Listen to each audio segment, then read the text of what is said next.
চূড়ান্ত বন্ধে কোনো পদক্ষেপ নেয় কেন বিজেপি সরকার জবাব চাই, জবাব দাও। রাজ্যের যুবকদেরকে নেশায় ডুবিয়ে দেওয়া কাজ সত্ত্বে বিজেপি সরকার জবাব চাই, জবাব দাও। নির্বাচনের আগে দেওয়া প্রতিশ্রুতি মতো বেকারদের কর্মসংস্থান করা হচ্ছে না, বিজেপি সরকার জবাব চাই, জবাব দাও।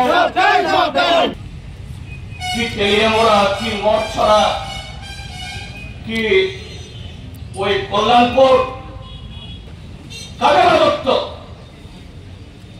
কাদের রমরমা,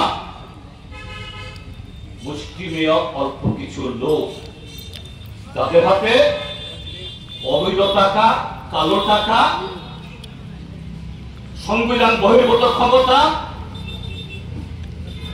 জনগণ দ্বারা নির্বাচিত না হয়েও যারা তথাকথিত নির্বাচন হয়েছে তারা যেমন ছাপ্পা ভোটে, রিডিং ভোটে তারাও জনগণের প্রতিনিধি না, তার থেকে বেশি ক্ষমতাবান